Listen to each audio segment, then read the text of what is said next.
And so I was with Roy, and it was so sensational, this chemistry, this interplay, and I went back after the show and I said, we've got to put something together.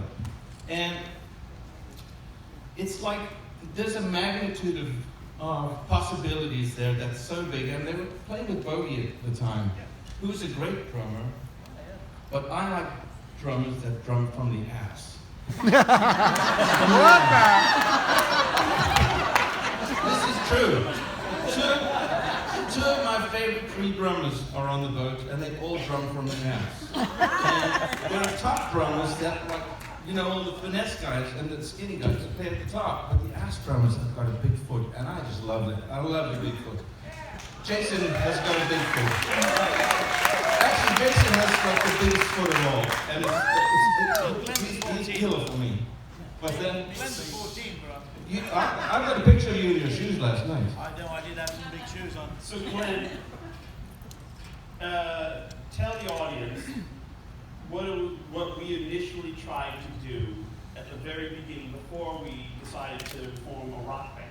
Because we got together subsequently and we were talking about doing some kind of soul music or something. Just, I did not know these questions before we came into this room. Neither did I. I'm going to ask you if this is, I think it was NAMM. The NAMM show is a show for musical new instruments that happens in Los Angeles every January, every year. And there's about 500,000 people there. And I just bumped into this young man over here. You know who he is. We were actually, by the way, I've got a wicked memory. We were at a James Brown tribute show in the green room. That's right. Without James, because he passed away, but his band were playing.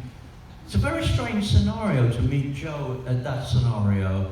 And we walk up to him and we sort of pleasantries, you know, hello, how are you? And I'm Joe and I'm Glenn, and he knew who I was and I knew who he was because he was coming up like a little boy then. And as most people say in our industry, we must do something together. It happens every day in Los Angeles, and just by fate and circumstance, it happened. Sometime in the spring, Joe invited me to come to his rehearsal studio in the Valley, where we started to get to know each other and noodle around. Just the two of us, again with bogey bowls, not knowing what we were going to do, we just started to jam. Correct? That's right. And then we did the thing at the Guitar Center King of the Blues competition at the House of Blues in Los Angeles. And Kevin saw it, and he made the inquiries to Jason, who I'd worked with previously in 2005. He was nice enough to come in and play drums on my solo record called You and Me. Yeah. Thank you, Jason. And he made the introduction to a keyboardist named Derek Sherinian, and hence we have the five of us here now, and that's how it all got started.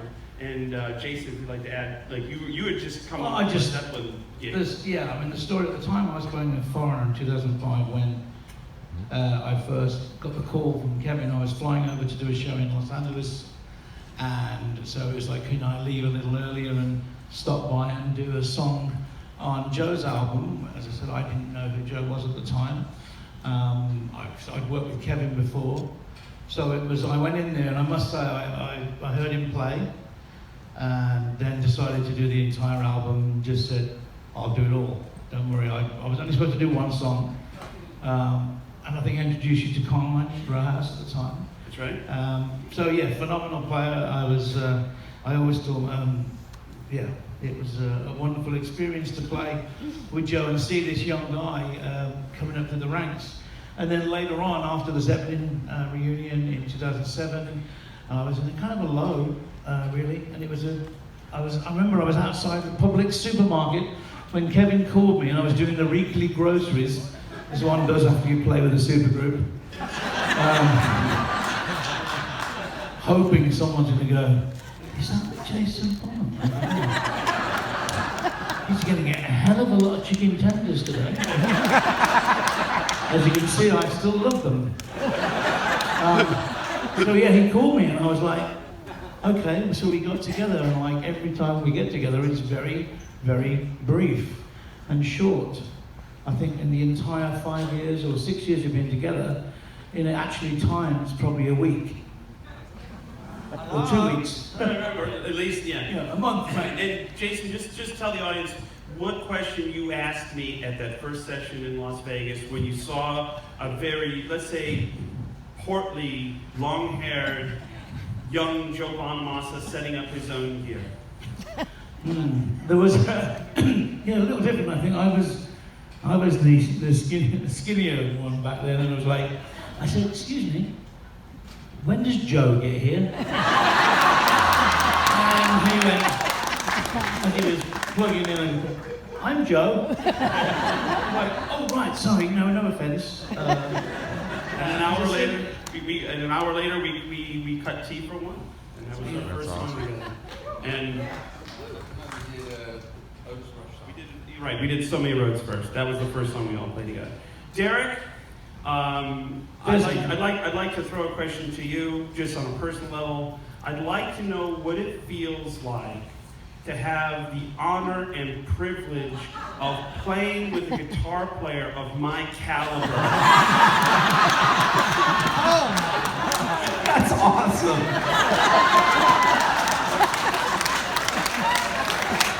Because I cannot separate myself, because I have to be me, but I just want to know the perspective of what it's like to witness me from afar. All right, well, let me start. Okay, let me take some deep breaths here because this is like serious. What can you say? I don't even know what to say to that. That was an awesome question. It's amazing playing with everyone here and working with Kevin behind the board. All of us here, it just kind of came together really organically. Kevin sent me an email, goes, do you want to do this session? Or just to see what happens, we'll record a couple songs. I go, yeah, of course, because of everyone involved. And I've worked with Kevin on a bunch of records prior to that. And then it just kind of unfolded in 1 week. It started with 3 songs, and it's like, hey, let's book some more time. Let's do a whole record. Okay, cool. And it just really organically came together. And when the record came out, it got traction right away, and everyone's going, holy shit, this is actually something here. And then we all just responded accordingly. And so it's a really awesome band and situation to be part of, and I'm very happy for that. Glenn, I think, and also I have to pinch myself every day that I'm playing with him. It's like, wow. It's like a euphoria. I don't know what to say. Derek, I appreciate the compliment. I wasn't fishing for any sort of... Ah, shucks, I just like to play. I'm just a hobbyist. Glenn, I think the audience would really like to know, being in Deep Purple, and thank God the Rock and Roll Hall of Fame got off its fucking ass.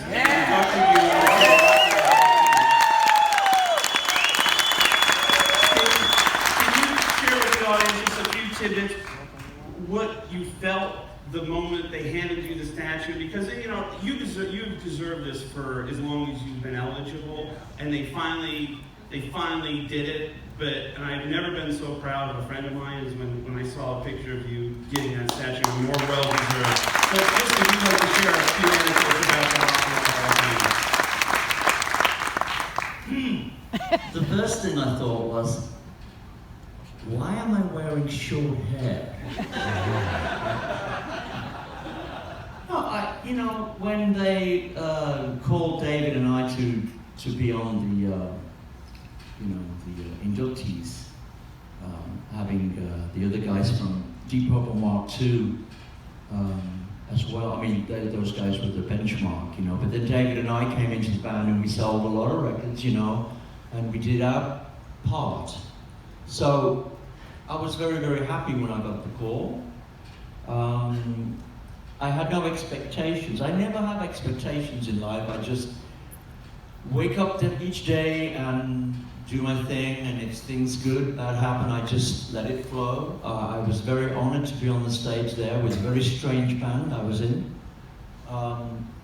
It was a wonderful evening surrounded by loving, nurturing people.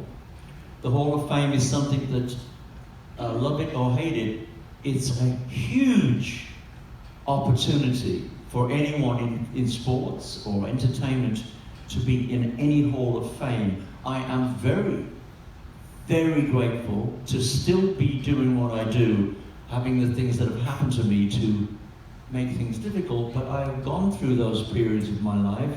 I'm walking on my own on the right side of the grass, and I am the most grateful man you will see this year. Thank you so much.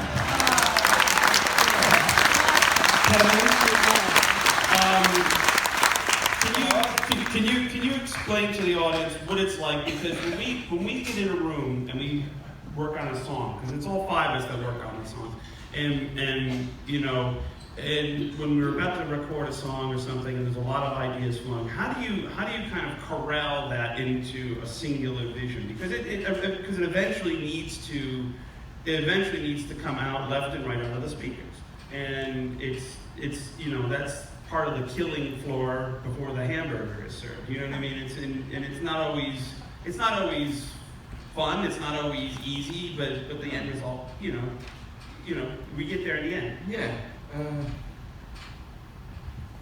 It's just, I think it's genius. Well, yeah. No, I don't really, I mean, it's kind of a tough question, because you just have to have a singular vision. I get a vision and then I just try and chase it. You know, I have this analogy that I'm trying to make a racehorse all the time. Somebody wants the longer neck on the racehorse, but I don't want a giraffe. Somebody wants stripes, and I don't want a zebra.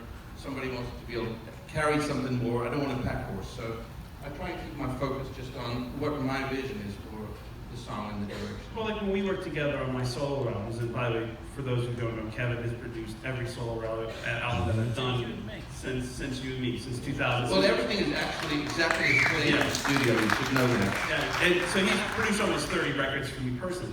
And I sometimes come in with really crappy songs, really crappy. And I sometimes come in with ideas that are not together, and just iPhone demos, and somehow miraculously you go, no, let's try it with that feel, let's try it with this feel, or let's use this instrumentation, or call this guy. How do you just close your eyes and go, envision it on the record, or you go, man, we got a lot of work to do, and we just build it from the ground up? You know, I try and take the big picture always. I mean, I can't really tell you. I just do it, you know. Right. So, and there's a big picture involved always. Sometimes you come up with like 4 or 5 of the same field songs on an album, and I have to, you know, navigate my way through them and make sure that there's differences in them, that they can all sit side by side and not sound, you know, too similar. Right. But it's just it's really like case by case, I mean, song by song. Jason, would you care to share some of your thoughts and experiences about the show you did at the O2 Arena with the guys? Sure. I mean, but I think just going back to what Kevin was saying about the band, for me, there was a special moment when, for me as a drummer, I don't play guitar, I don't play keys. I kind of, if I have an idea of a song, I hum it or sing it or do whatever. And I was very fortunate in this project and to have little bits of ideas that were nothing really. But still to this day, my proudest moment is the song "Save Me," which the second album, which started its life as a 30-minute riff that I jammed with John Paul Jones and Jimmy Page. And to get it past that stage, you know, the whole creative thing of the moment when Jimmy Page and I was playing with him after the O2, and we were writing for whatever project it might be, when John Paul Jones played him a song, and that John had got, and Jimmy went, it was very complicated, I should say, and Jimmy went, okay, I'll get back to that. Have you got any ideas, Jason? And I'm like, what? Jimmy Page, and in my head I'm going, Jimmy Page just asked you for a song idea. So I have a file on my computer called Everything That Sounds Like Zep, but You'll Never Get Away With It. And literally this riff was on there, and I jammed it. So to bring it into the table and kind of everybody added their element to make it the song that it was, from Kevin's intro to Joe's bridge to Derek's chorus. And B section. Thank you. And B section. Fine. And the wonderful lyrics. I mean, I remember saying to Glenn, it's an emotional and melody. I said, I was at a point in my life where I could have very easily gone off the wagon, and Glenn captured everything for me. So for me, the way Kevin put that whole thing together with everybody collectively, I'm truly honoured to have people like that around me. And to elaborate on what Jason said, that is an example of magical synergy when you let everyone in the band who is a creative force contribute to the pot and not commandeer the writing. And what I'd like to see if there's a future BCC is that same process reenacted once again, like the great bands, Led Zeppelin, the Beatles, Van Halen, where everyone writes. So hopefully we'll get back to that era. That's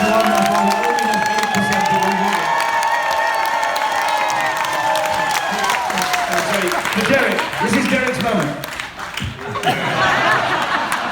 No, so, yes, playing with the O2 was great, but these guys, it's about us, really.